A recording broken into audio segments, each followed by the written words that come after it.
Well, I tell you, my chat isn't coming up. That's interesting. Oh, hang on. I think I saw it. You want me to read it? I can read it. Please, Marty, if you would. This meeting may involve the remote participation by members, either by telephone or other electronic means.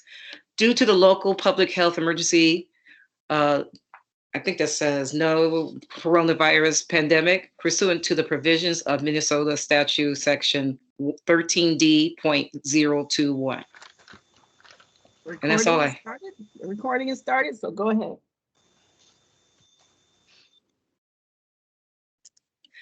This meeting may involve the remote participation by members, either by telephone or other electronic means, due to the local public health emergency, pursuant to the provision of Minnesota Statute Section 13D.021.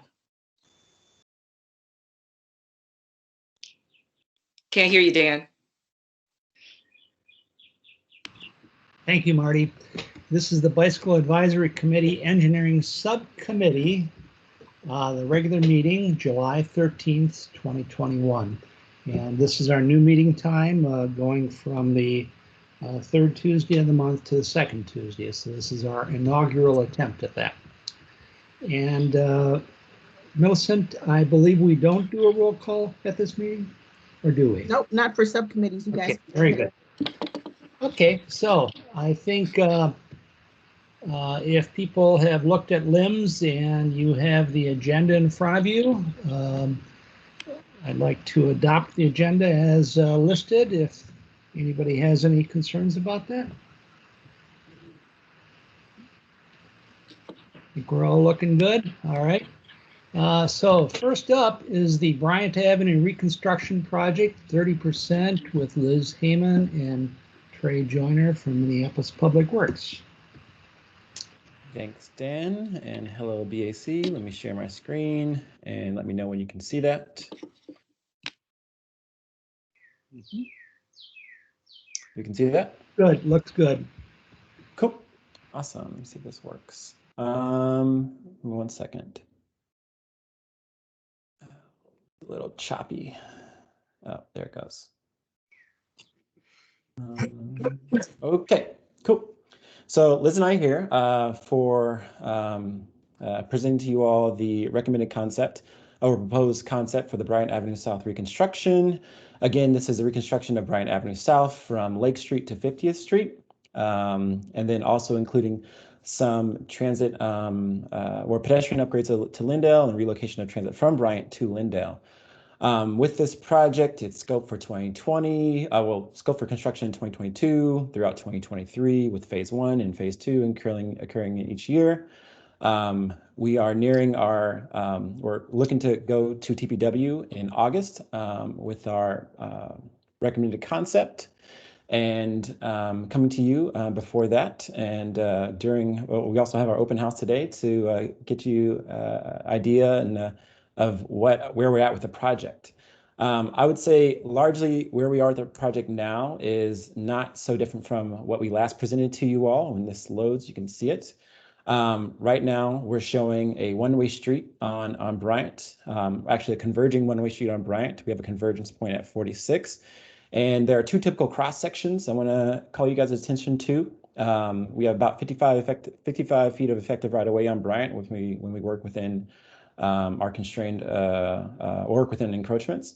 And we have on either typical concept, we have either 2 parking lanes in a 10-foot 3 lane, or a 1 foot or a one parking lane, an 8 foot that's 8 feet, and a 10-foot through lane that's including 2 feet from the gutter pan. And for the full length of the corridor, we have a 2-way off-street bike trail that's separated from the sidewalk.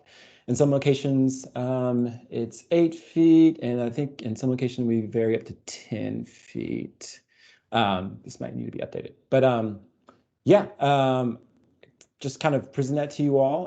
But also, I have a bit of information on the other bikeway options that we evaluated, if you guys are interested in hearing a little bit more information on that.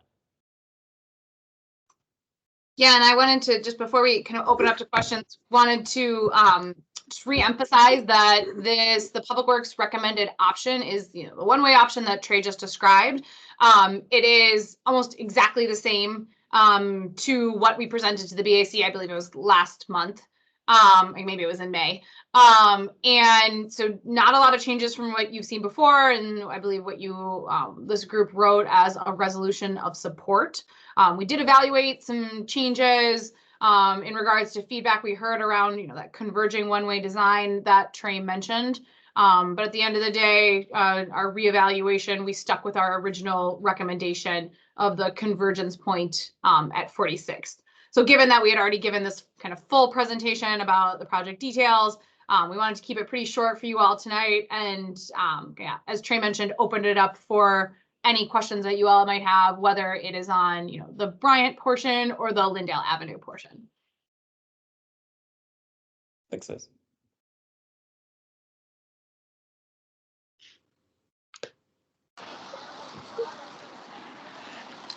And Liz, while we're at a little silent point, Liz and Trey, would it be helpful for the BAC to sort of re-emphasize support, or what might be helpful, I guess, from your perspective, where you're at in the project? Sure. I'd say we'd always take a re-emphasis of support at this point in the project. I think Trey mentioned we're headed to the Transportation and Public Works Committee of the City Council. We're slated to bring forward our Public Works recommendation on August 11th. So yeah, if you guys wanted to, re-emphasize, that would be great for us. Janice? I just have a quick question, which is sort of irrelevant, but I mean, do you know what the status would be of Bryant north of Lake? So, Go ahead, Trey. So, in respect to what? In respect to the bikeway or the? Yeah, I mean, because here we can have this gorgeous bikeway. It's going to end at Lake Street. So I just was wondering what the status, whether north of Lake was slated for being repaved at any point. Repaved, not so much, because is this a reconstruction? This is just a reconstruction. So would that be that's not slated for reconstruction at all? Had taken early looks at retrofit options.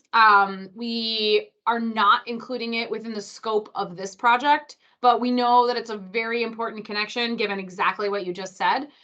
So we're continuing to evaluate what our options are. It would be a retrofit, and looking at what our funding opportunities might be to make that connection in the near term. We don't have anything planned yet, but I mean, we know that it's a critical connection in this area. Okay, thanks. And Neil, well, there are more people who want to speak. I was just going to say, if you want, I can propose a motion that would just say we support the project as proposed, but whatever you think, Dan. Okay, let's hold in that, and I'm going to move on to Tyler. Thank you, Janice.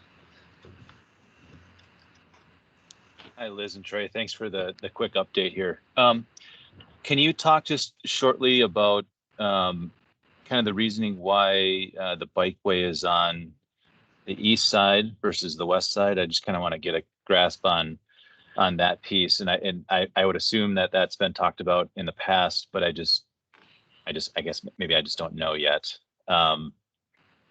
Mainly asking because I always kind of want to push for bike trails and multi-use trails to be nearest or most adjacent to parks, in this case Lindale Farmstead.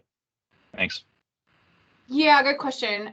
So we actually have two parks on this corridor on either side of the street. That's kind of how it went with this project. So we have Lindale Farmstead on the southern half, or more southerly half, and Bryant Square Park on the northern half of the project.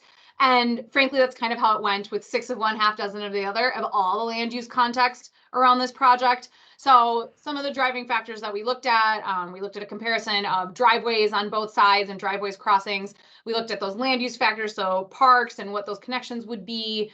Some of the main things we were trying to avoid was actually Clara Barton School, which is on the west side. We were really hesitant to put the trail running down the complete west side of the street because of that, mixing zone. On the other hand, though, we have Walker Methodist as well, up on the east side of the street. Our recommendation, we thought that was, a less impactful mixing zone area than when you have, kids kind of running around twice a day in the southern half. So that's where we landed. It was definitely 6 of one, half dozen of the other exercise, but the Clara Barton School factor tipped us over to the east side of the street. Sounds good. Thank you. Okay, I'll go next if no one else is in line there. Listen, Trey, a couple of questions here. First of all, looking at the document which you're presenting here, I noticed that in past documents there have been basically zebra crossings at intersections, and I don't see them here. So I'm wondering if the discussion of tabled crossings and zebra crossings is still relevant, or if that's been axed. Yes, great question. So we've learned through some of our past recent projects about when we are comfortable making the recommendation that we have tabled crossings. Based on our new street design guide, we are attempting to have tabled crossings at every one of these intersections where the bikeway is crossing a street to be said easily. And so that is our standard that we're aiming for. But at this level of engineering, where we haven't really dug into the details about drainage and what the grades look like, we're not ready to make that promise, especially on a quarter this long, because we just haven't gotten there yet. But that is the standard that we will try and meet throughout the detailed design phase of this project. And then based on our crosswalk marking standards, we would have a zebra crosswalk at those the places where we were able to fit in raised crossings. Some of the reasons why we wouldn't be able to is it's all going to come down to grades. And so to make the grades work, what we've learned through past projects is that if you have a really steep grade, you have to reconstruct way back into the cross street. And unfortunately, that adds just enormous amounts of cost to our projects. So we always err on the side of now, based on the street design guide, of trying to make those raised crossing happen. But we need to get much further into detailed design before we can say with finality that yes, we would be able to make this work at the cross street. The other thing I wanted to highlight, because it's not 100% clear here for this group, and maybe we talked about this last time, is that where we cross driveways, we do intend to prioritize the bikeway color. Trey, could you hit a layout page, just any random one will do. Thanks. So on this layout, we did choose to show the driveways in a little bit of a separate color. I didn't want 2.5 miles of folks giving me a call telling me that I was closing their driveway when that definitely was not the intent. But we do plan to continue whether, whatever black material it is across the driveway. So you'll see it's like a very, different shade of gray. It's a small detail, but I know you guys get in and like to get into the details here. And that's a really important factor that we'll be trying for on this project. That's really fantastic news, Liz. Just a couple other questions regarding that. If it's going to be anthracite, the ice gray or blacktop, will you mark across that intersection or across that driveway, or will you stop and, current practice has been they don't stripe the driveways. They stop there and they start on each side of it. I'm not 100% sure of the striping plan. I'll say that this is meant to be illustrative in terms of striping, and the striping, the full striping plan would get decided through detailed design. Yeah, it's been an issue, and I just point to, and I've had a conversation with you about the Grand Rounds in St. Paul and how wonderful that works, crossing both driveways, and because it's marked and it's also the same color as the rest of the so you don't get the choppiness that you get like the illustration that you have of 26th Avenue North, where you have a piece of asphalt trail, and then you have a cement driveway or an alleyway, and the things miss, and the intersections are not marked because that was before the time. Just the last question, or two questions. One would be, will if you don't have a tabled intersection and will you still mark that intersection? Because that's been a point of, in other words, if you can't table it because of the grade, will you still go for marking it with the zebra crossings so there's continuity across all these intersections? So unfortunately, based on our current guidance for crosswalks, we would be following whatever a typical intersection striping would be. So that would be striping at signalized crosswalks, at safe routes to school routes, and then near parks as well. So like the one Trey has up here, it's a 4-way stop, and unfortunately that would not be marked with the zebra crossings. So my last question for you, and I know that this is somewhat controversial and I don't quite have an opinion other than to raise the concern, is that you have some pictures of 26th Avenue North, the trail there showing a cement sidewalk and the asphalt bikeway. I travel that quite a bit, and although it's my own personal observations, I can tell you that people do not walk on the sidewalk, they walk on the bike trail. And surprisingly, an interesting thing happened on 18th Avenue between Johnson and Stinson, where at one time there was going to be a line separating the pedestrian walkway to the striped bike trail, and they wisely chose just to stripe right down the middle, and that works extremely well. Again, from my personal experience of being able to have mixed use, in that people understand that, maybe they should be on one side or the other side of this dashed line, so they're not hogging the road. And I don't know if this will be an issue, but I just wanted to raise it with you. Thanks. Phil, sorry for taking so long. Oh yeah, no problem. I just had a question about parking. I looked at the sort of analysis, and I was just wondering, in the commercial nodes, whether you're looking at time limits for parking in some of those commercial nodes, where you're cutting the parking back quite a bit, or whether you're looking at meters. So that is an option that hasn't been decided fully and will be continued to be discussed through detailed design and with ongoing conversations with business owners. There's definitely been some businesses who have expressed interest in time limited parking. By ordinance, it is something that folks who request it need to pay for. In terms of installation, sometimes can be wrapped into the capital cost of a project like this. Then there's a small ongoing maintenance fee associated with it. For the signs, replacements of the signs, etc. So that hasn't been decided yet, but there definitely is some interest.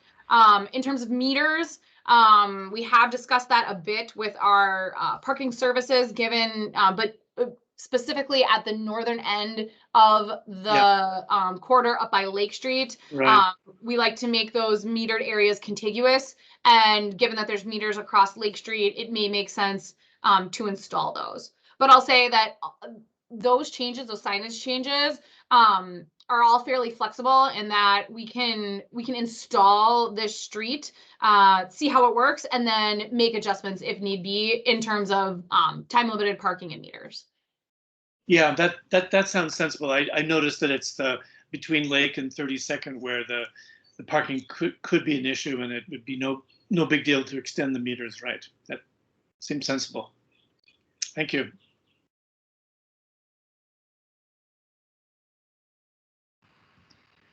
I see no further questions here, Liz and Trey, so if you'd like to kind of continue on to Lindell, that'd be great. Sure, we can give an overview of Lindale. Trey, do you have that pulled up? Yep. Do you wanna go for it? Well, Yeah, yeah. were we gonna have a motion on Bryant? Um, It's all the same project. It's just Lindale's a Oh, okay. component of the Alright, the so- Bryan upgrades. Yeah. Yeah, really important. Um, Really important to nail that home is that this is completely linked. That the design we are proposing on Bryant only works if we move transit to Lindale. So yeah, a quick update on the Lindale improvements. We'll be moving 6 routes over to Lindale, 3 local and 3 limited stop routes. There'll be 15 transit stops in total. These will be consolidated stops. And we'll also have 3 pedestrian medians, if I can go to the graphic, at 3 intersections at 45th, 41st, and one more, 37th. 37th as well. As you can see in this image above, there'll be closed medians, and so they won't allow vehicles to go over unless they're emergency services vehicles that we've kind of coordinated with our emergency service department and fire department to allow that access to occur. But those are primarily to allow pedestrians to cross the street in a safe manner to get to our non-signalized or unsignalized transit stops. The extent of the improvements to Lindale outside of the pedestrian medians are these carriage walks you can kind of see in this image here, which will be extended to all the transit stops to allow transit riders to board safely there. And then there'll be a bit more extensive curb changes at the Lindale and 50th intersection, which will include us building out a transit pull-out station. And I don't know which page that is on, but I can illustrate it here. Essentially, we'll be building this kind of pull-out stop at the intersection, or out on Lindale at the intersection of 50th. So just to allow buses to turn from 50th onto Lindale, pull out of the vehicle lane, and then board safely in that pull-out location. Other than those curb changes at Lindale and 50th, and the pedestrian medians and the carriage walks, those are pretty much the extent of our improvements to Lindale.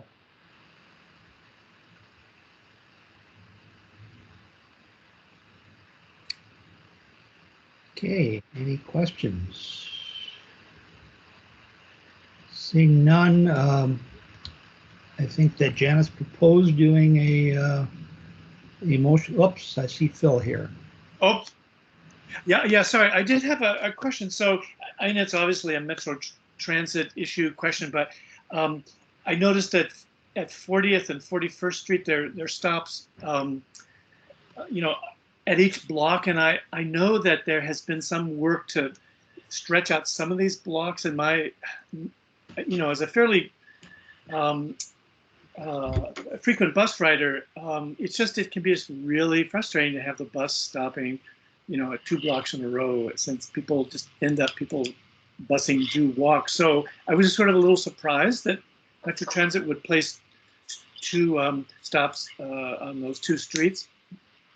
But Good question. Yeah. So yeah, we did work very closely with Metro Transit and looked for them to take the lead based on their stop spacing guidelines. The place where you're talking about specifically on 40th and 41st, and then again adjacent on 45th and 46th, it really comes down to pushing one stop, one block, one way, and then another to try and meet some of our other guidelines. So one of the big things we were trying to do is match up stops with signalized intersections, because we know people have difficulty crossing where there aren't traffic lights. So on Lindale, and then to minimize the amount of work that we would be doing on Lindale. So when you start to lay out where all those signals are, interestingly, there isn't one at 42nd. So if you skip 42nd and then if you skip again from 40th, it just ends up when you start moving all those stops around, you can't hit their quarter-mile stop spacing guidelines. So this was, given all the factors across the corridor that we were trying to make, this was the best we could come up with in terms of stop spacing and where they felt that it would serve folks the best. Also considering the transfers that are coming across at some of these locations. Okay, that helps. Thanks. Okay, Janice proposed a resolution here of support, and I wanted to just take a moment to say that we now have a little more time, an additional week, to be able to sort of massage a resolution and perhaps go into a little more depth, perhaps to go back and take a look at our past resolutions on this project and to make sure we're not, it works that way. So that said, I mean, I think that a short resolution is fine if the group proposes to do that, or it may want to have the time to be able to go back and to take a little more look at this and maybe make it into a couple of things. So, Janice, I'll let you go ahead on this. Oh, no, whatever you think. You can just wait. If you want to just do it late, that's fine. Matthew, you have a question? Yeah, I just want to note that I think the resolution should say a few things. This is a pretty special project. A couple years ago, I wouldn't have believed that we would have gotten to where we are, and specifically moving transit, making it a one-way for cars, having a nice separated bikeway from the sidewalk. And so I think just in the final push, the layout, I think just making a couple of those observations would be helpful. Maybe just, from my perspective as staff, I think it would be nice to have that on record for the layout process. So just a couple of bullets of what we thought was pretty cool about this. If folks agree.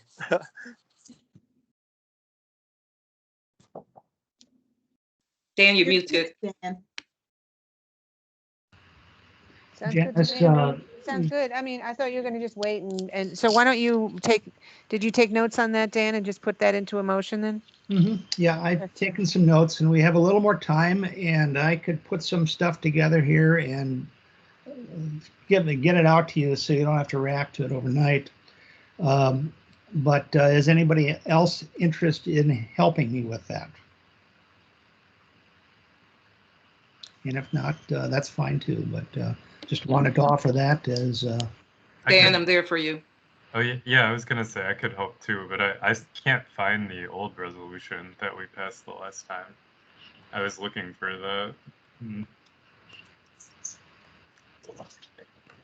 I think I can find it for you afterwards, Well, Aaron, but yeah. Sure. Yeah, just if there's a way I could help, or if someone else is helping, either way is fine.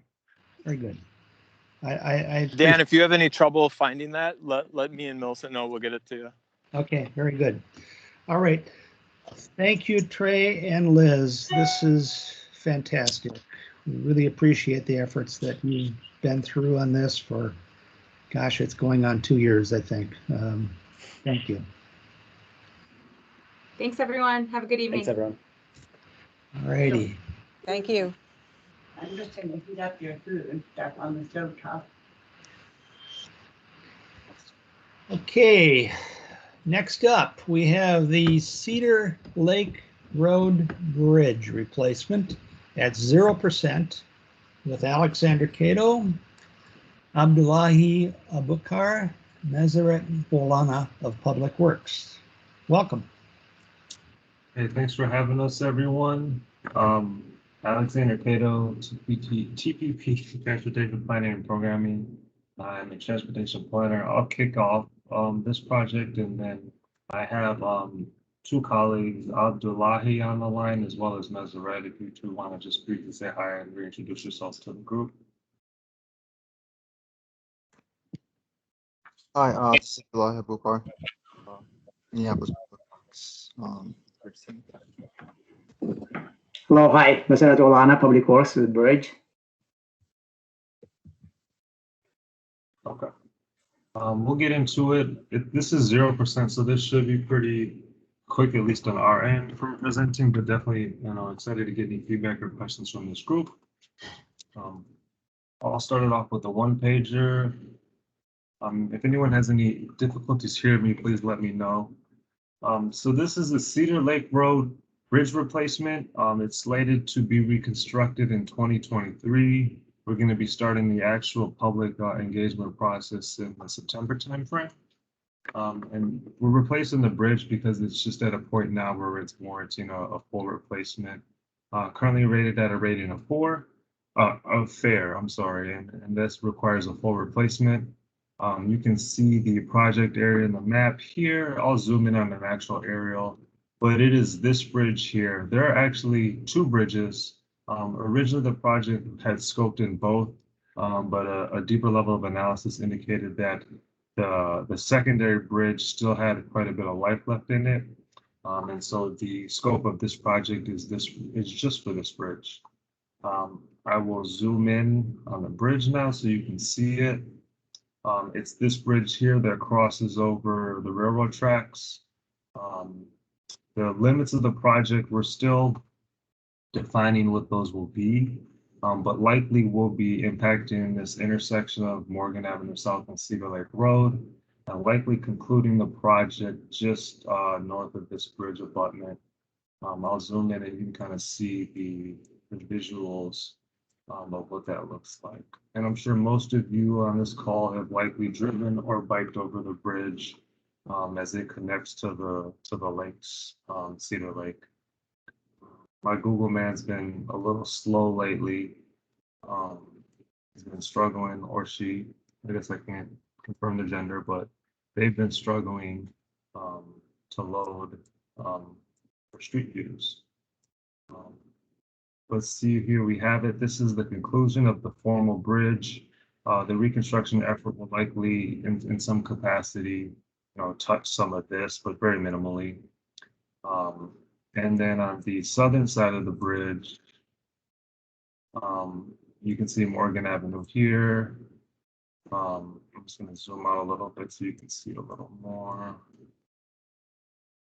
Oh, I apologize. I think I went to the other side of the bridge. Sorry about that. On the other side of the bridge, I'll zoom in and hopefully my Google person is responsive.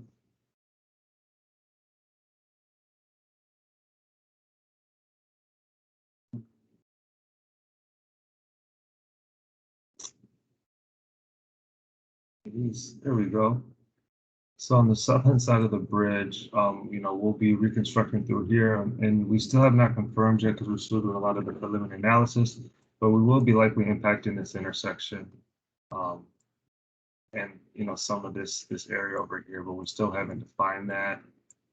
In terms of just connections and potential treatment options, obviously as is we have my pager. Currently we have a 6 to 7 foot sidewalk, a 6-inch bike lane, 2 12-foot travel lanes, and then a 6 foot bike lane and a 6 to 7 foot sidewalk. So that gives us a bridge width of about 50 feet. We are exploring the ability to widen that bridge to provide enhanced bicycle facilities, ideally off street, that are separated from vehicle traffic, whether that be a shared use path or some other type of treatment is still being explored. We're well aware that this is a pretty, popular connection point. Pedestrian and bicycle traffic was not obtained on this bridge, but we did account over on Penn Avenue and Cedar, so just over in this area, and there's pretty high bike and ped volume. And just the reality of being in this area of the city, so close to a lot of the lakes, the loose line trail as well. We know this is a really important bicycle and pedestrian connection. Vehicle volume is actually pretty low. We do have data of all bridges for vehicle volumes in the entire city, and the vehicle volume is about 1,500 vehicles a day. So it's a pretty low volume connection from a roadway standpoint. Just a few other things to note, the loose line, connects obviously through here and through here. So we've been coordinating with the park board on that effort. I had a preliminary conversation with, I believe, Tyler, who's on this call from the park board, because fortunately he's doing some engagement activities in the Bryn Mawr area. So we've been coordinating on that, and we'll likely be at each other's engagement opportunities occurring this summer. We will not be, other than this intersection impacting much of the loose line trail, but we'll obviously make sure that whatever treatment option we do does factor in the activity that does occur on the loose line trail here. Meseret Abdullahi, I think I've kind of run out of things and wanted just to kind of transfer to you to see if there's anything that I forgot to mention or that you would want to just provide before we get questions and feedback from folks. I think you touched well on the project right now, so I think you did a good job. Thanks, Alexander. That's what I'm Meseret. Abdullahi, any other comments or questions? No, I think this was a good overview of the project. See what the committee has to say. Yeah. Any questions, anyone? I'll start it out. This is Dan Miller, and this is fantastic. I have a question. I don't know whether I couldn't tell whether Cedar Lake Avenue or Cedar Lake Road North is on the AAA network. Oh, the All Ages, All Abilities Network? Yeah. It is. It is, and I can pull up the way it's defined. It's also on the, I don't believe it's on the Pedestrian Priority Network, but let me check. But it definitely is on the All Ages, All Abilities Network. And I don't know about the road condition of just Cedar Lake. I've got vague remembrances of it, but I haven't been over there for a while. Do you think that would be possibly up for an asphalt repaving anytime soon? That question has come up. I would need to check. I'm trying to pull up this map to just kind of show you how that was defined. I'm having a hard time finding it. But I don't know when Cedar Lake Road is up for reconstruction.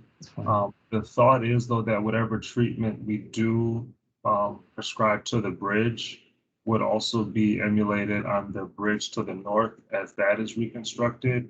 It would also tie in with efforts along Cedar Lake Road in terms of when that is resurfaced or reconstructed. But I don't know exactly when that is. Okay. Are there any city staff on the call that may know that question?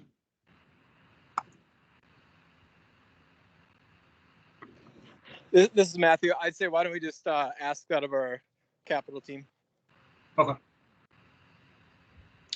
Yeah, it'd be fantastic. I know that on the at Glenwood there's some lane markings that go on to Cedar Lake Road North, but then everything disappears the whole length. So I'm really excited to see that you're exploring bicycle facilities on the bridge. Oh, yeah, absolutely. Thank you for that commentary, Dan. And then, yeah, it is, you see Cedar Lake Road is identified as a near-term low-stress bikeway. So it's definitely something that, from policy planning standpoint, we do want to improve those facilities as a repaving reconstruction occurs. Tyler, you had your hand up for a bit there. Yeah, I was just going to ask about the bridge to the north. That's all, and I think we covered that. Thanks. Okay. And Phil? Yeah, I was thinking back years and years ago, there was discussion of daylighting Bassett Creek further to the east. So it made me sort of think about, were we doing a bridge? Has there been any discussion about having a walking path along any part of Bassett Creek? I don't think there is at this point, but it just sort of occurred to me. And this is maybe 20 years ago, this daylighting discussion. So I've had, I had a conversation with Tyler Peterson on this call, and then also Adam Arvidsson, who's I believe he's the strategic planning director for the park board, about kind of, the long-term kind of goals and visions for Bassett Creek. I know that's something that they're looking into, but that's still a very, kind of long-term effort in terms of if and when that area gets kind of further improved for accessibility. That's all I can really speak to. I prefer to Tyler to speak a little more about that. I don't want to get too far out of my bounds. Yeah, so the park board has approved the North Service Area Master Plan last year, and it is available on our website under current projects if you want to check it out. But basically it outlines how the loose line might move and move onto a railroad space and be a little bit more nearer the creek. And there are several private and there's several owners of parkland on that creek, so it's not all park board owned property, but we do want to explore a better, more contiguous loose line path through here, and one of the options is actually moving onto a railroad space. But check out that plan. Okay, good. I was just thinking, steps down, obviously expensive if nothing's planned at this point, and there's nothing there right now. So, yeah. Matthew Hendricks.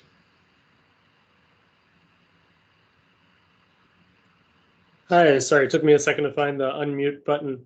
I was just curious, I was looking at some of the alternate routes to this bridge, and Cedar Lake Road is a diagonal, so it provides kind of a nice shortcut between certain points of origin and destination. But if it were to go away for motor vehicles, some of the trips aren't actually impacted that much. So for example, from Kappa Java, which is sort of in the middle of Bryn Mawr, to International Market Square, that's a 1 mile trip in a car using Cedar Lake Road. But using Penn and Glenwood, it only adds about 0.2 miles, which is probably the biggest impact of any 2 points you could pick. So it's adding about 20 seconds to that trip. So it raises just sort of a cost benefit question in my mind. Obviously, building the bridge to handle motor vehicles is more expensive than replacing it with a pedestrian bike bridge. So I'm curious what that cost is, and what the cost benefit analysis looks like for this location. It's an interesting question, Matthew. We have not done that level of analysis, at least I'm not aware of that. If we were to, transition that bridge into a bike ped only and remove vehicle traffic, that on Penn, we would. I think the biggest challenge with that would be that this would have to be probably a more comprehensive project than just a bridge replacement. It'd probably be a whole revision of Cedar Lake Road, at least that section. So that level of analysis really just hasn't been done. I defer to Meseret or Abdullahi in terms of that as well, because I don't. They may be aware of some things I'm not aware of, but that's kind of my initial response to that.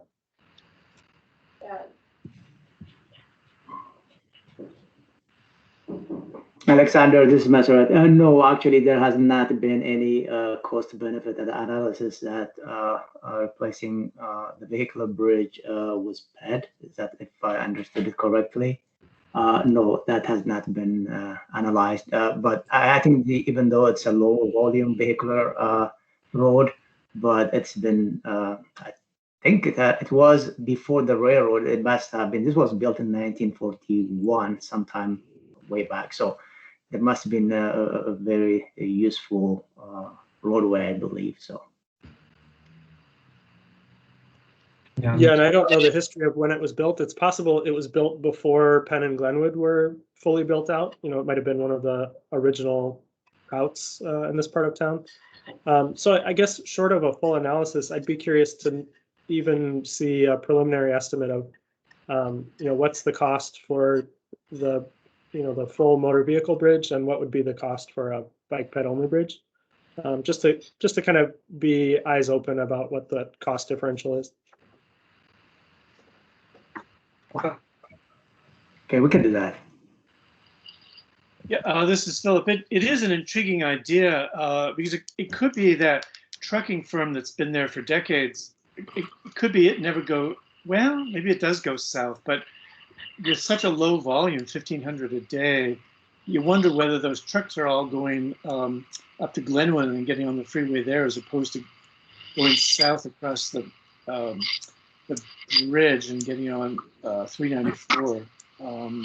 But it is sort of an intriguing idea. Are we talking millions of dollars savings? Even at the back of the envelope analysis would be interesting. Yeah, we can look into that for the group. Yeah, we can look into that, but usually the major cost is in the foundation and the piers or abutment. So usually even a ped bridge, except the width, I think the whole structure is about the same cost-wise. The only thing that the savings would be on the width of the bridge.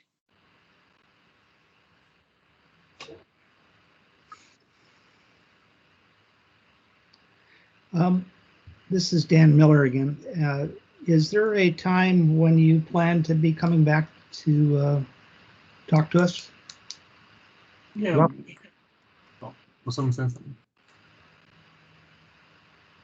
So we're gonna start our public engagement in September. That'll be our round one. We'll be introducing the concepts or the project.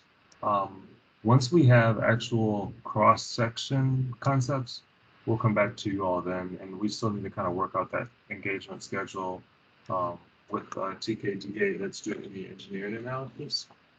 But so we'd be coming back to you all with those concepts before we go out to the public. So we can kind of provide more of an updated timeline on that pretty soon. We have a follow-up meeting with them later this week. Thank you.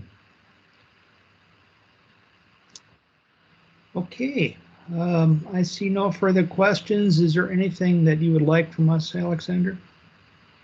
At this time, no. I think when we come back with concepts, I'm sure there'll be a lot of feedback from the group, and we'll really welcome that conversation as well.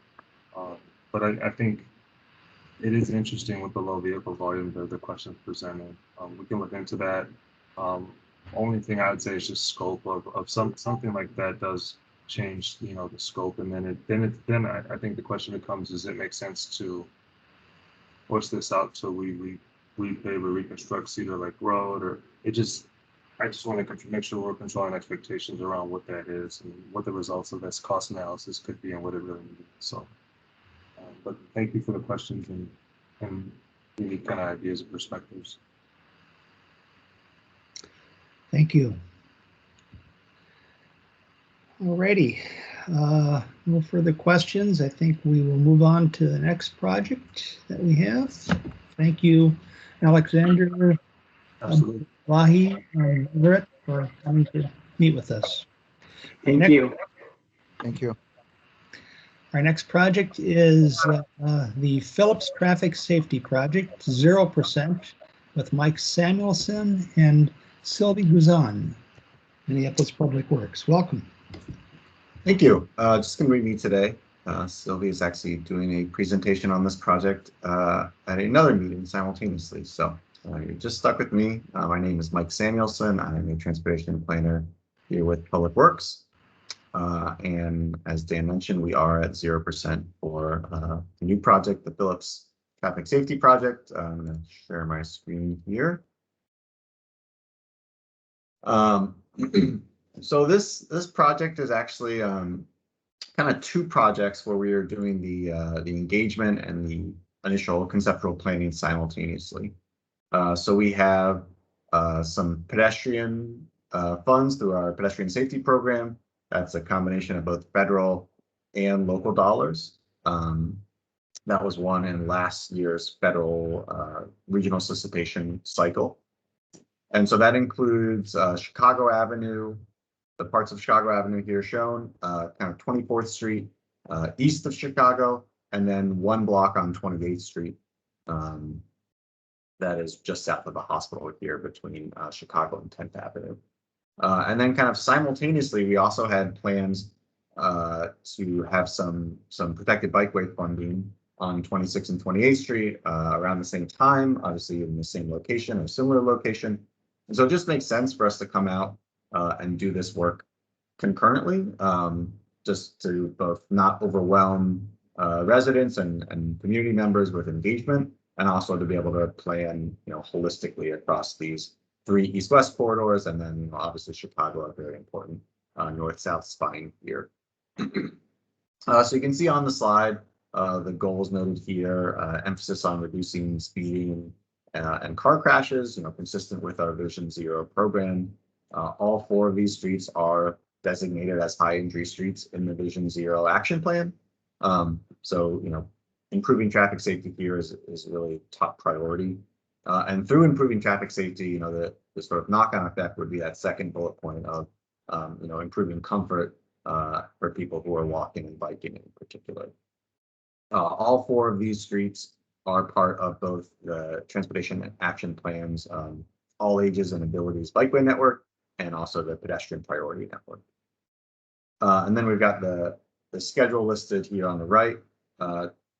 Starting engagement this month, we've got a couple events coming up next week, a couple community walks, just as a way to sort of introduce these projects to some community members. So the first is going to be concentrated in West Phillips, so kind of the western edge of the project. It's going to be a week from tomorrow at 5:30.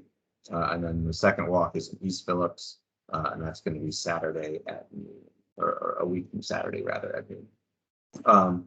So yeah, engagement starting now, likely to go through next year, and then we're looking to finalize our conceptual plan towards the end of next year, and then we've got on the slide here showing construction and engineering, or engineering and construction in 2023. I think there's probably a good chance, just depending on schedule, that some of that construction will also go into 2024.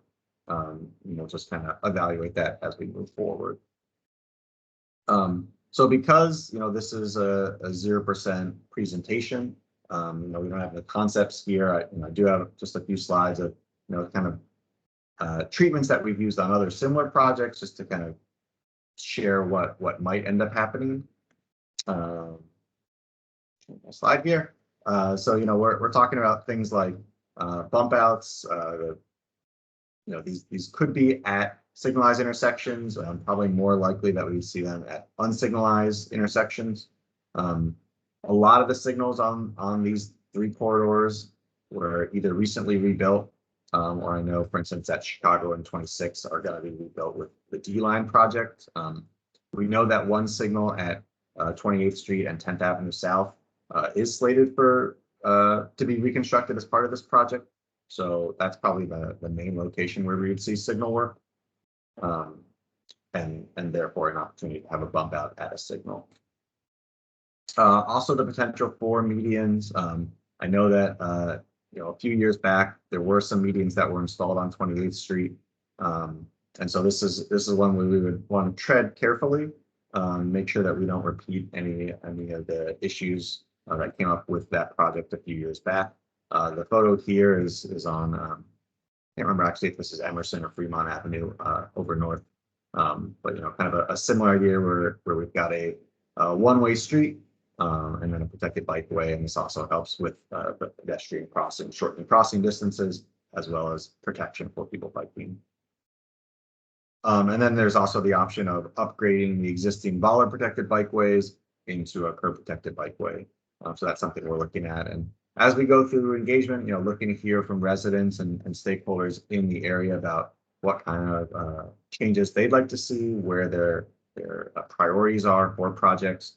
I know that, for instance, there also have been some recent projects around the Anderson School on both 28th and 26th Street. So there have been, a fair amount of recent improvements in this area. This project would be looking to come in and hit some of those intersections or parts of the corridors that were not previously upgraded or improved through previous projects. So don't have a whole lot else to share at this point, and just looking forward to any questions or comments folks might have.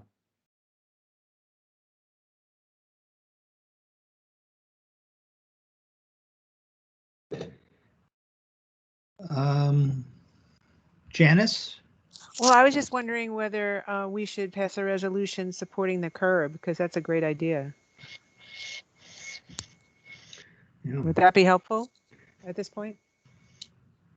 I would say, from staff standpoint, we don't want to instruct the BAC what to do. If that's kind of the BAC's preference, then that's something we would definitely take into consideration as we do our engagement and start working up concepts. Matthew? I would second Janice's comment supporting the curb protection for that bikeway. I think the bikeway works pretty well now, but the curb protection would be a good enhancement. And then I was also going to highlight the Cedar 24th Street intersection as a really key place to focus some attention for some improvements. The rest of 24th Street, could be improved as well, but that's the place where I'm the most concerned when I'm biking with kids. And there's a really nice bridge across Highway 55 there, so it is a really nice connection, except for that one intersection. So, and just wanted to say thank you. I think this is a great project and really look forward to seeing what it produces. Great, thanks, Matthew. I think I need to confirm this, but I believe as part of MnDOT's pavement project next year on Hiawatha on Route 55, they're actually improving that intersection at Cedar and 24th as well. So again, I'll confirm that, but that's one that we'll probably skip because MnDOT is making some improvements there. But thank you for the comment. Yeah, you bet. Phil? Yeah, no, this is a great project. And my observation, I'm thinking about sort of trees and traffic calming and just improving the quality of the walking, biking. And I think 24th, 26th are pretty good, Chicago pretty good, but I would say 28th Street to the east of Chicago, well, maybe to the west too, but it feels like it feels like this would be a place to spend more money on more, bigger, more mature trees. And I think there are a few blocks along 28th Street that really could benefit from bigger trees and would certainly go, yeah. So that would be my observation. Okay, thank you. That's helpful. I know that our surface water sewers group, who do a lot of the green infrastructure. I mean, the trees are maintained by the park board, but we certainly work closely with the park board. And I know that from a green infrastructure perspective, this area flags pretty highly. So that comment about tree coverage is helpful and very timely. So thank you. Okay. Matthew? Sorry, I just didn't put my hand down. I'll put it down now. All right, and I'm assuming Phil has his hand up still from the past. It's 5 o'clock. This is Dan Miller, and I'll put my hand up. I just wanted to, that Cedar and 24th intersection is a stinker of an intersection to get across and to travel down 24th for that matter. Also at 11th, near where the mall is, I think it jogs, if I'm not mistaken, and it's kind of tricky to get across. And it's kind of the poor cousin of 26th and 28th, but I'd say whatever we can do to slow that street down would be super.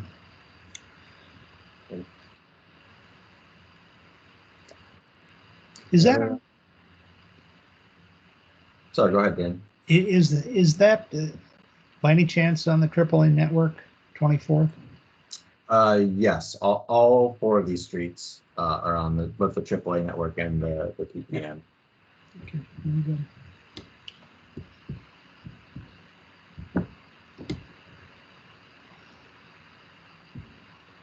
Okay, and when do you think you'll be back to visit with us again? I would say we'll probably have an update either kind of like sometime over the winter. I would imagine we're doing engagement over the next few months, and there's also some kind of federal paperwork that we'll be starting on. So I suspect we'll have kind of a 10 to 15% layout sometime this winter. Thank you. That's great. All right. Well, if there are no other questions or comments, appreciate the comments today, and be back in a few months. Okay. Thank you, Mike. All righty. Moving on. We have got one more item to discuss, and it is the Beeline recommended corridor plan, 0% with Adam Smith at Metro Transit. Welcome, Adam.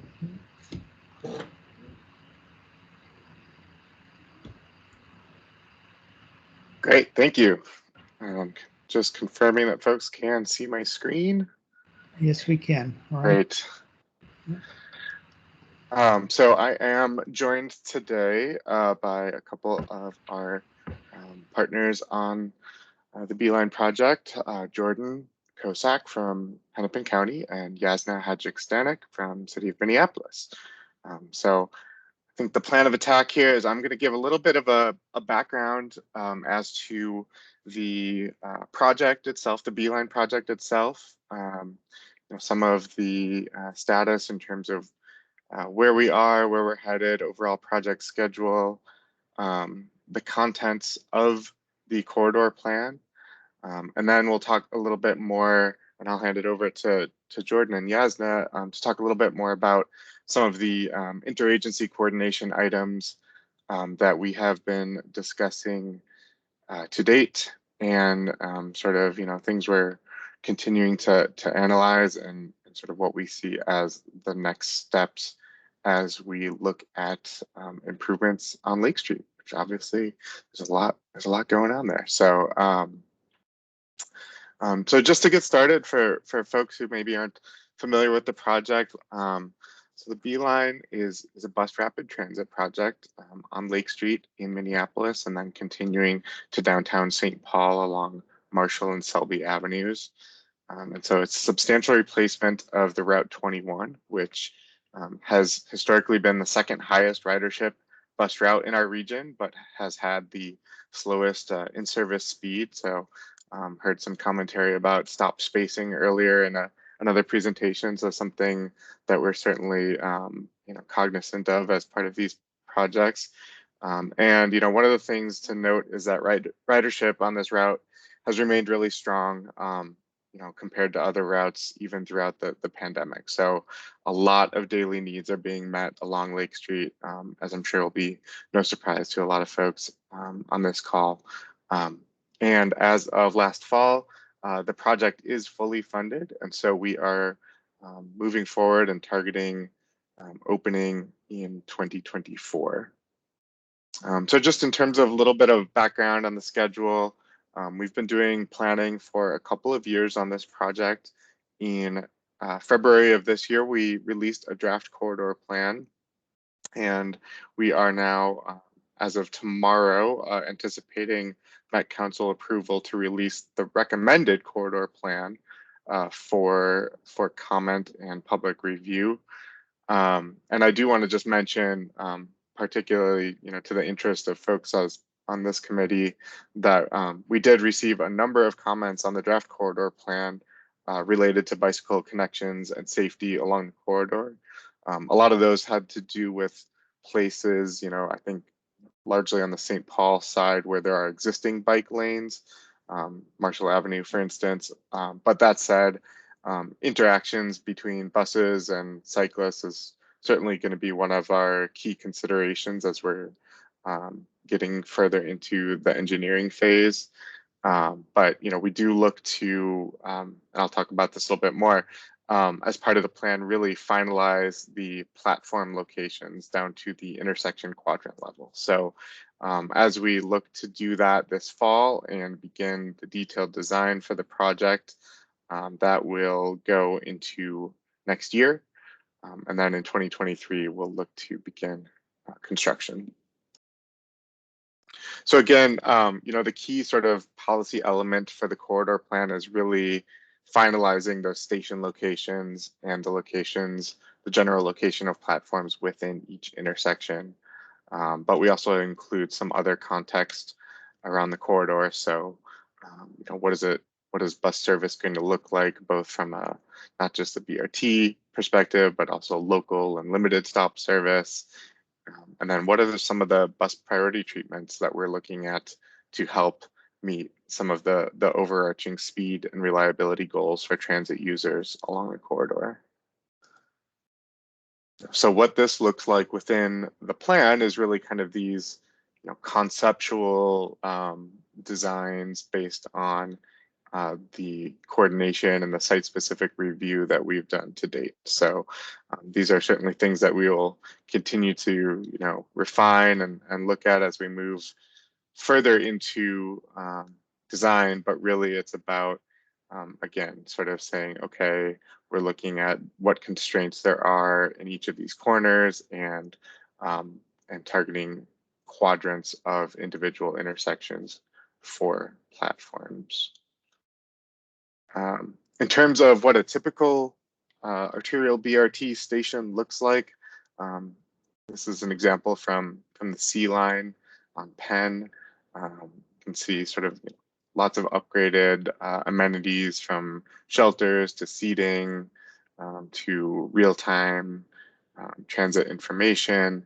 And I did want to just highlight too that most of our stations do have bike parking as well. You can see the loops there, and that is something that is a standard part of the sort of BRT station kit of parts that we include, on platforms as a standard item where we can. So, with that, I just want to kind of go through the sort of the background, and I'll hand it off to Jordan and Yasna to talk a little bit about some of the coordination that we've been involved in over the last number of months.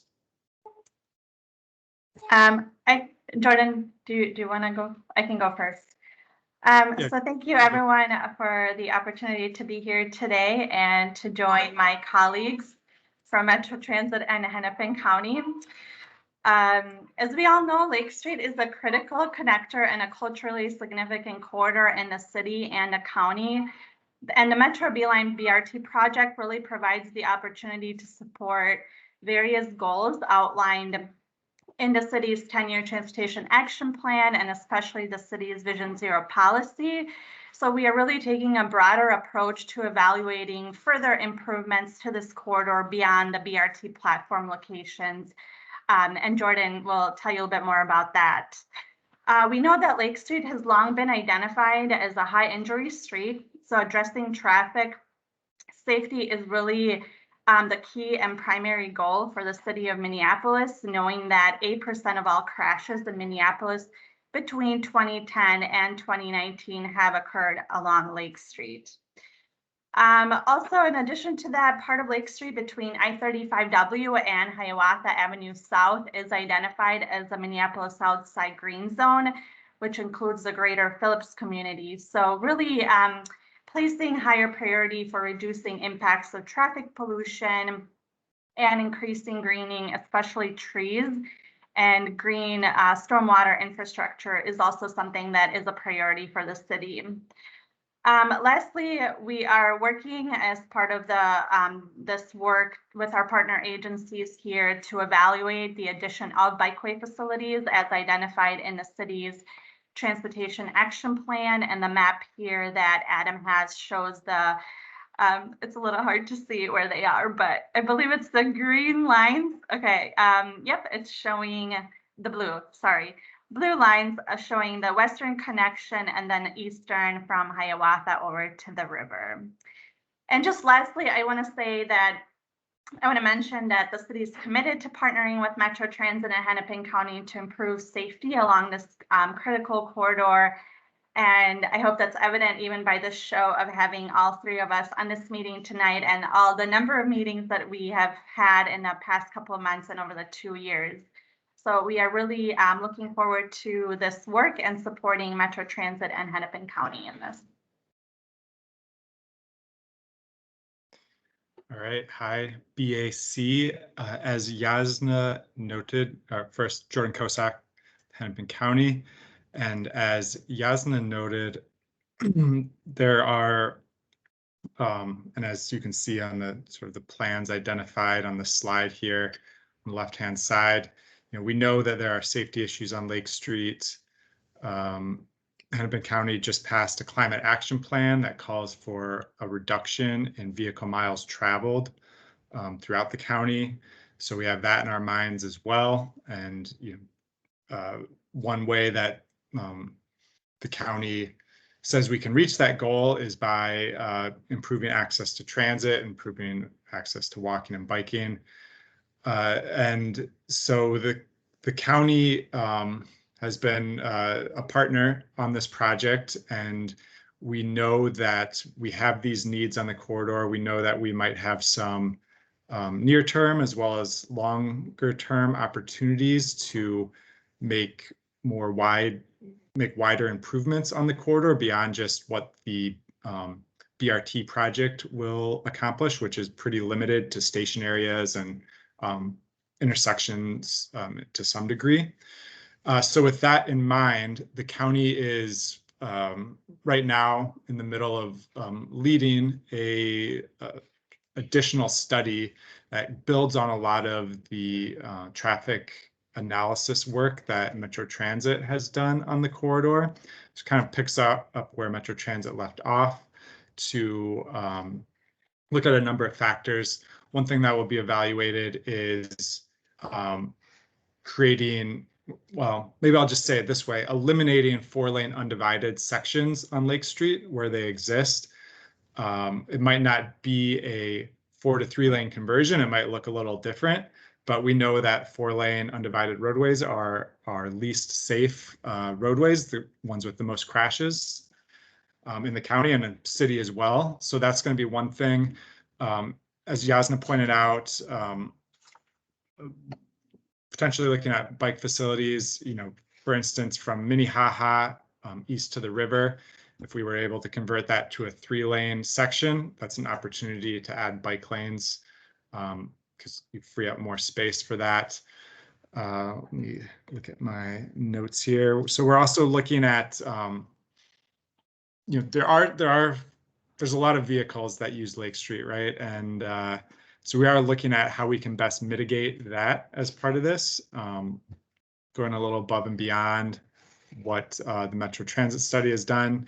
We're playing around a little bit with the bus lane start and end locations and seeing if, changing where those are located, how long they are, kind of helps things overall operate better on the corridor.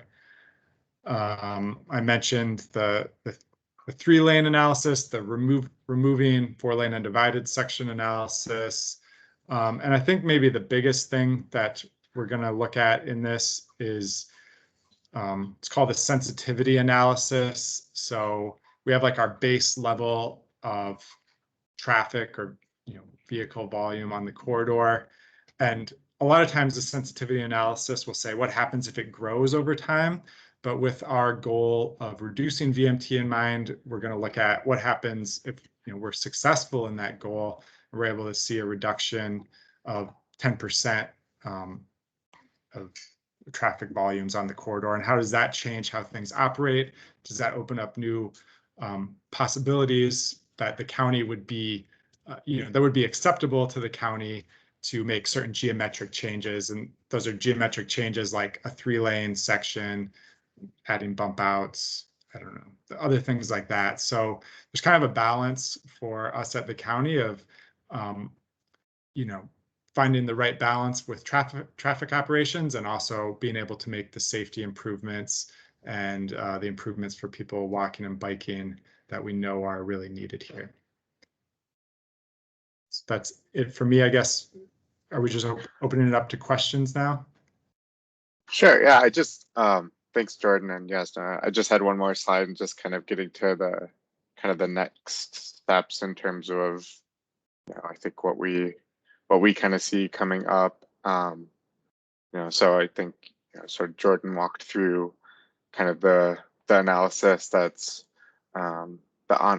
that's sort of ongoing in terms of looking at a number of those different features that could complement the Beeline as we look toward implementation.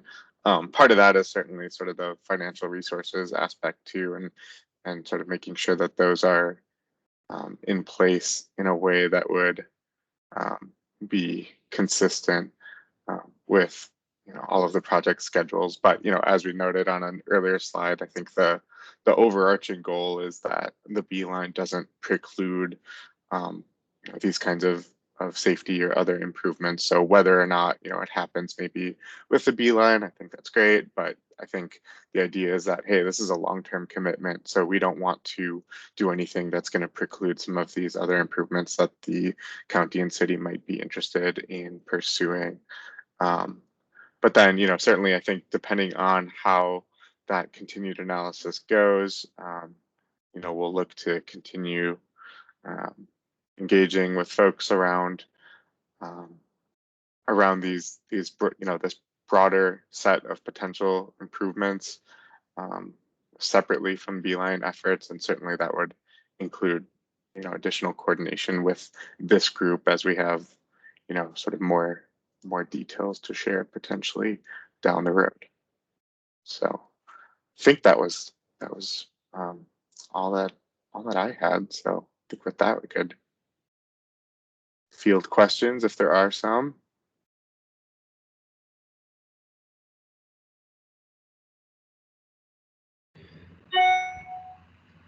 Yes, this is Dan Miller. On your second to the last slide, you point out single direction bus lanes on your little illustration there. What does that mean? I mean, I just... Yeah. So essentially, one of the things that we're looking at and continuing to do some analysis on is in places where, we want to look for options to get away from that 4-lane undivided section, as Jordan was talking about, is the ability to go down to 1 through lane in each direction, have left turn lanes, and then also have a bus only lane. So whether that would be an eastbound bus only lane or a westbound bus only lane. Maybe not space for both in that context, but again, I think there's substantial safety benefits that have been identified by trying to add left turn lanes, and that the county has been interested in looking at along pretty good portion of this corridor. So you'd still have the BRT running both directions, but in that single direction bus lane, you'd have a dedicated bus lane in one direction. That's right. And in the other direction, they would be buses would operate in mixed traffic with general purpose vehicles. Okay, thank you. Mm-hmm. Elissa? Thanks, Dan. Yeah, and thanks to the project team for coming. I'm very excited to have you all here and to talk about how buses are part of the ecosystem of the world that lets people bike year round. I bus a lot in the winter, and the 21 bus is my bus. I live right off Lake Street, so very excited for the beeline. I guess I have a couple kind of questions, kind of comments. So I know at one point you all were considering, and it sounds like are still considering, having 2 bus only lanes the full length of the corridor, right? And you did a public feedback process. Something like 3/4 of the comments basically said, yes, please have dedicated bus only lanes along Lake Street.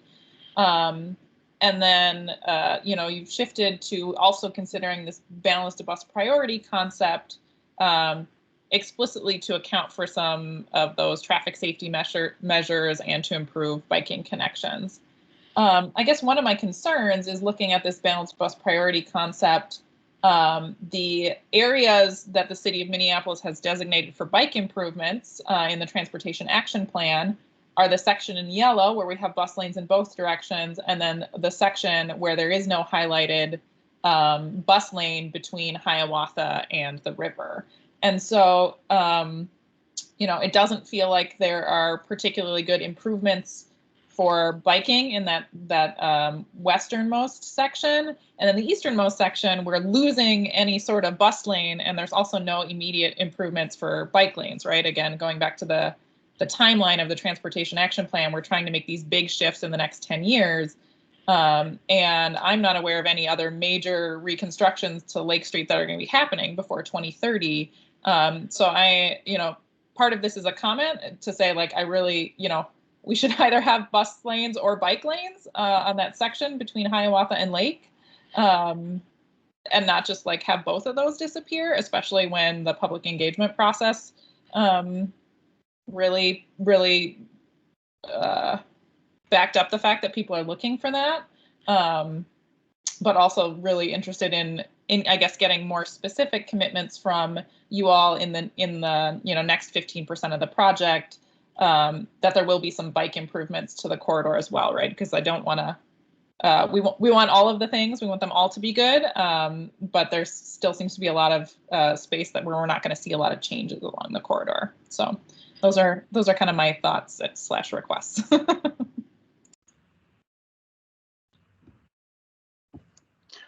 Well, I'm happy to start with a response, and then if Jordan or Yasna want to chime in, certainly I'll feel free. I don't want to speak for anybody else here, but yeah, as you mentioned, there have been a number of different concepts for bus priority treatments across the corridor that we've looked at.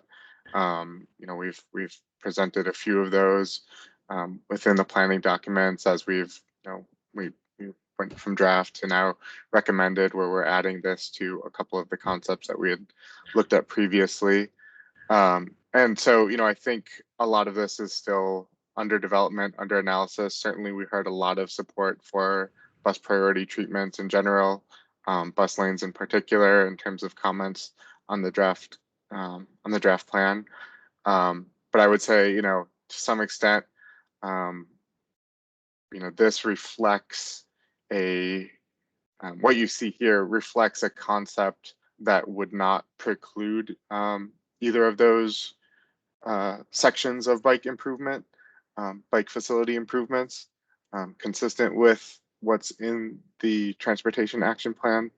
I think we looked at the section to the east of Minnehaha and based on where our ridership is, where our highest loads are, where our highest delays are, that's not necessarily the portion of Lake Street that's the highest priority from a sort of bus only lane perspective. So if there's a stated need in a plan, which there is, to have bike facilities there, that's something that we want to make sure that is still feasible with B-line implementation. And then I think the same again for the section between East Bedeh-McCusker Parkway and Hennepin.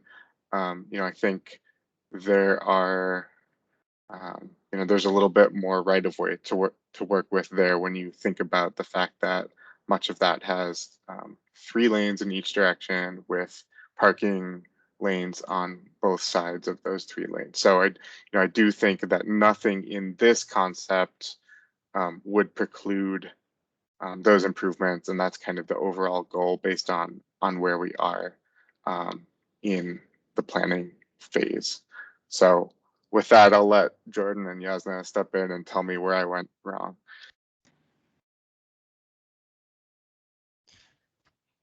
I think I don't have too much more to add, Adam. Maybe one thing I will add, though, is the location east of Minnehaha where you don't see a dedicated bus only lane, that provides greater opportunity to do something like add bike lanes, because there's less space being competed for. And that is a 4-lane undivided section, so we know that we want to change that. So I think there's a good chance that something may move forward there that would be amenable to Hennepin County. And that, as I mentioned earlier, that is one thing that this study that the county is leading right now will look at. So we're definitely interested in exploring that further. Jesse? Yeah, I apologize if you said this already. I was keeping a toddler busy. The High Lake intersection is being reconstructed. I think the letting date is 2023, August or something like that. I was wondering how this Beeline project is integrating into that reconstruction of that intersection, and if bus priority is being integrated into that intersection as well. we're definitely coordinating with the design team that's leading that project, and certainly kind of looking at how the downstream or upstream effects of what is envisioned at Hiawatha Lake, would change both transit and general purpose traffic operations along the corridor. And I think as part of the continued study that the county is leading now, there will be some additional, maybe some kind of sensitivity testing or scenario testing around how some of the design elements as part of that project relate to some of the broader things that we're looking at here. But certainly we're in touch with the design team and have been participating in the interagency coordination meetings as part of that.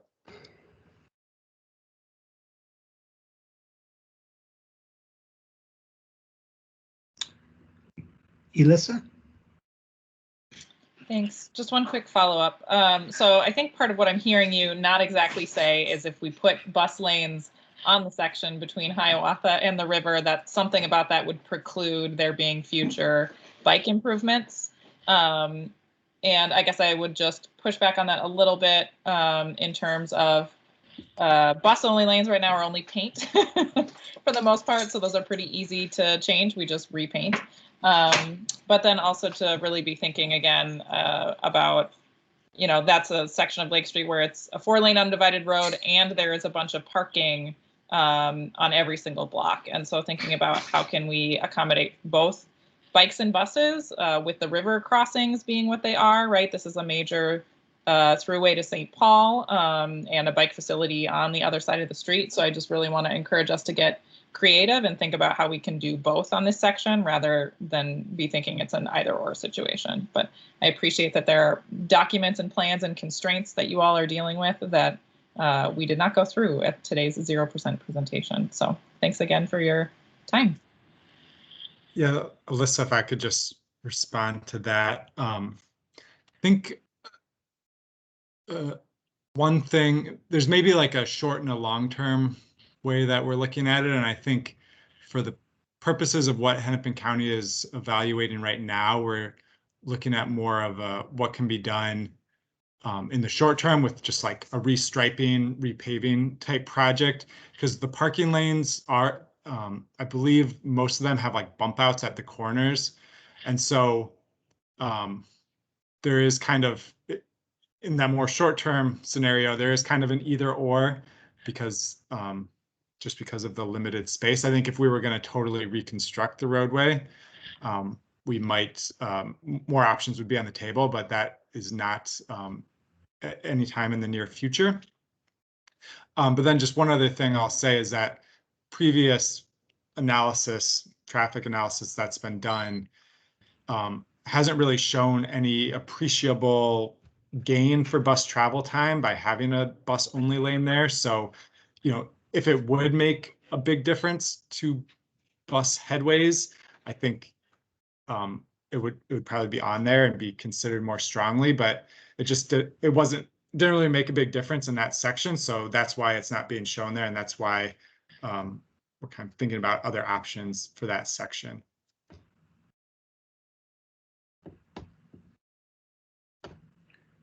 Phil. Yeah, I have a couple of thoughts. For the last 5 or so years, I've used the 53 Express bus, one of the later buses, pretty often. And I don't know if Metro Transit tracks the number of times that the bike racks are full on the Express bus, which is sort of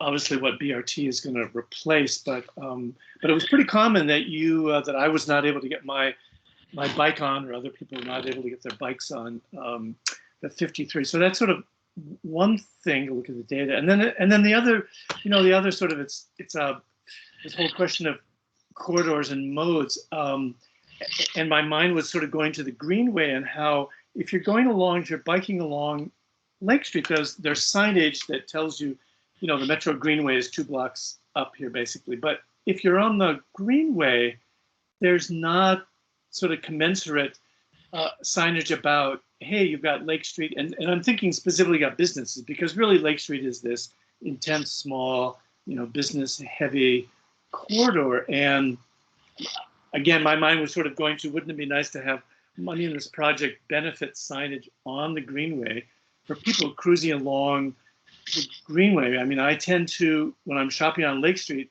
I tend to use the Greenway, and then I sort of know where the businesses are, and I exit the Greenway and go down and bike a few blocks on Lake.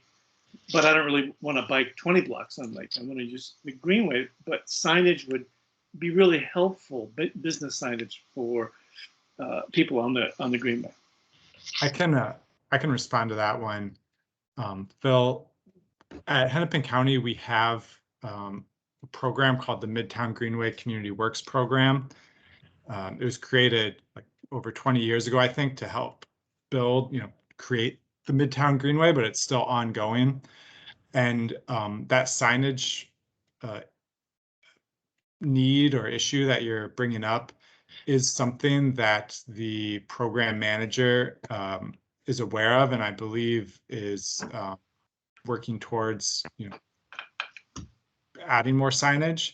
So it's something that is definitely we're definitely aware of, and I think is being worked towards a resolution, on a separate timeline. Okay, good to hear.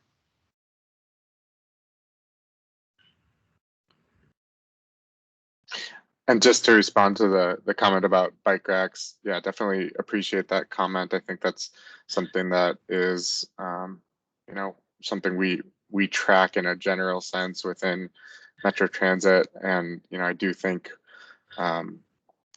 there are benefits to having the larger articulated buses. Still believe operator discretion when the 2 spaces on the front rack are filled to allow folks with bikes to bring them on the vehicle, but it is much easier to do that with 3 doors and a more open floor plan layout of the BRT buses. So that is at least a benefit, not to mention just the increased frequency and span compared to something like the Route 53 with 10-minute service through a lot of those busier times. So but certainly good comment. Thank you. Mm-hmm. Yeah, and it's true. I think Metro Transit generally is very good about putting on the third bicycle. Not always, but yeah.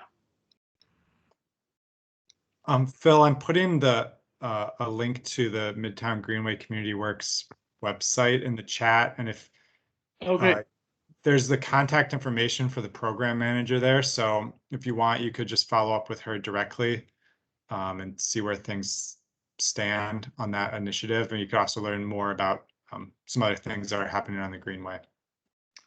Great, thank you. Yep, I see it. Yeah, this is Dan Miller, and thank you. Question on your slide 3, your project schedule, and just looking at this, and I see that this is going before the Met Council in July 2021. And I understand that, well, there's going to be improvements to the roadway and changes and stuff like that Jordan had expressed. And, obviously this is a conceptual design that will be able to add in those details that I think we're concerned about later on. Is that correct, Jordan and Adam?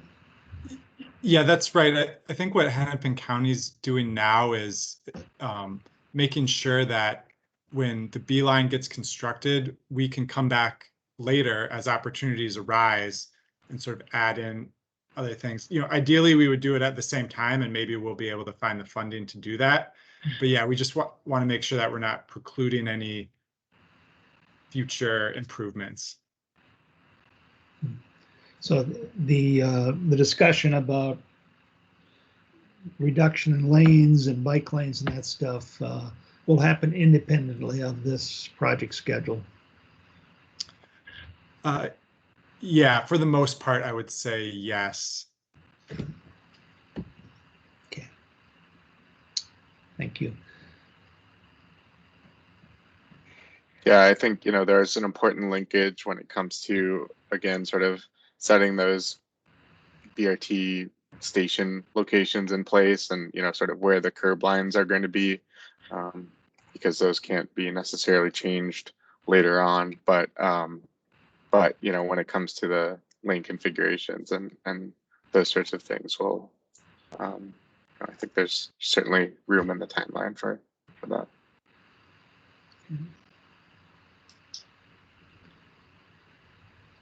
So when do you see coming back to meet with us again? I see engineering is starting in fall 2021. Is that?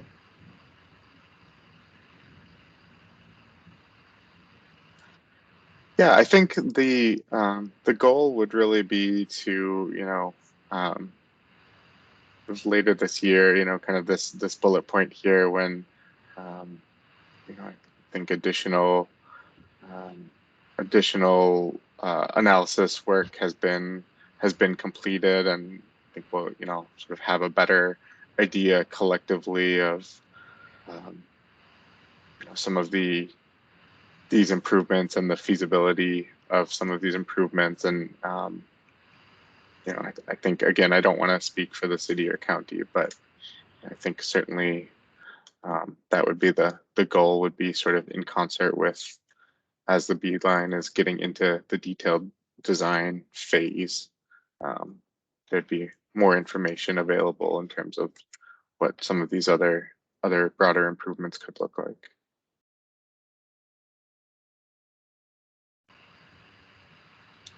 Thank you. I see no further questions here. Anybody wish to wrap this discussion up here?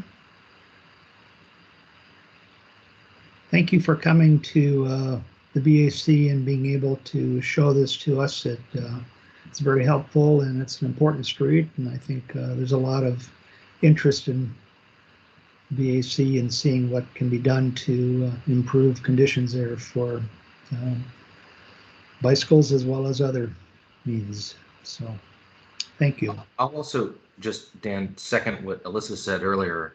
This is a really big deal.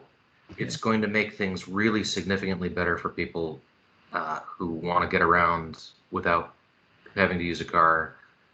And like Alyssa, I'm a transit rider when I'm not on my bike most of the time, and I live very near here, and it has never worked well in the whole time I've tried to use it. And the idea of having reliable, frequent service on Lake Street, just like, hallelujah. So thanks for your work on this. It's going to be great.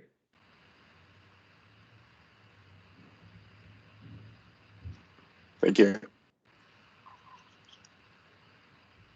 Okay, thank you. We are done with our discussions for the day, and I guess, are there any announcements to be had that anybody cares to share with us? I could talk for a second about nothing like specific, but I noted riding home on Blaisdell that where they're reconstructing Lake Street right now, at Blaisdell and Lake, that they poured the curb line for what will eventually be the Lyndale Whittier Bikeway. And so that was pretty exciting. I noticed some other cones and things out too. So I guess keep an eye out. I don't know if Matthew or Chris know any of the more timing details, or if it's just kind of waiting for some other project to wrap. But living for folks in South Minneapolis, that's going to be a game changer.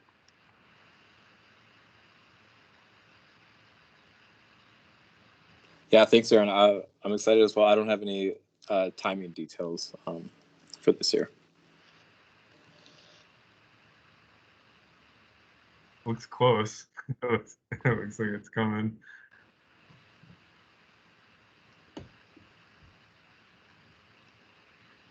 Okay, no more announcements.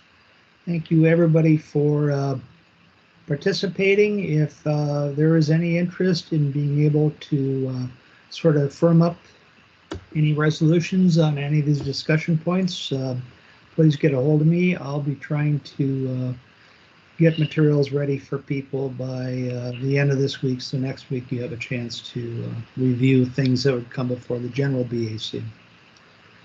So, with that, I think we're ready to adjourn. People can turn their cameras on and wave. Bye, everyone. Yeah, thanks, Dan.